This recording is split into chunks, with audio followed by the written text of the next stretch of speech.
So here in lesson 5.5, what we're going to be doing is continuing our work with radical expressions, but now we're going to be solving for a variable that lies underneath the radical. So solving for a variable that is a part of the radicand.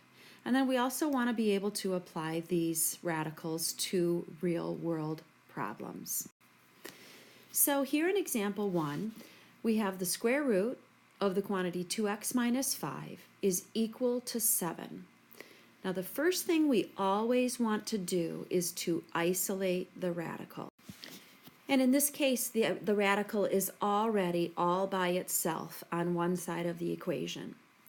So since this radical is a square root, because we see that there is no index here, so we know that when there is no root of the radical provided, also called the index, that it is assumed to be a square root. The opposite of square rooting is to square. So after we've isolated the radical, which in this case it already was isolated, we need to square.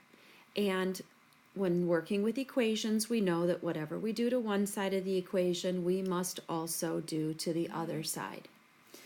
So when we square the left side of the equation, it just eliminates the radical. So the square root of 2x minus 5 squared is just 2x minus 5. And of course, 7 squared is 49. So by squaring the radical, it just merely eliminates that radical. Now we just have to use a little bit of algebra to solve for x. So we know when we're solving for a variable within an equation, we must undo operations in the reverse order that we do when we simplify expressions. So when we simplify expressions, we follow the order, please excuse my dear Aunt Sally. When we're undoing operations to find the value of a variable within an equation, we instead go in the reverse order. Someone at Domino's made excellent pizza. So we undo any addition or subtraction first. So we see that x has something subtracted from it. So we're going to undo that subtraction by adding. And then we'll have 2x is equal to 54. And then that takes care of the someone at, the subtraction and addition. So then Domino's made means that we next have to undo any multiplication or division. Well, x is multiplied by 2.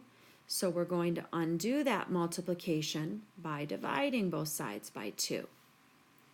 And when we do so, we're going to have x alone on the left side of the equal sign, and 54 divided by 2 is 27.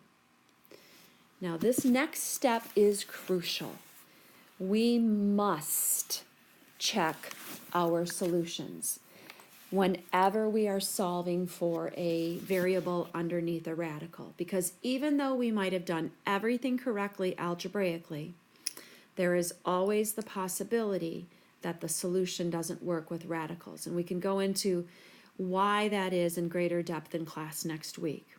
So I need to go back up here to my original equation, and I need to make sure that when I replace that x with my solution, in this case 27, I get what's on the other side of the equal sign, in this case 7. So I replace the x with 27.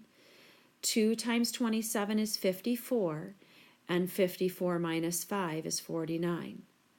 So I have square root of 49 on the left side of the equal sign, and I have 7 on the right.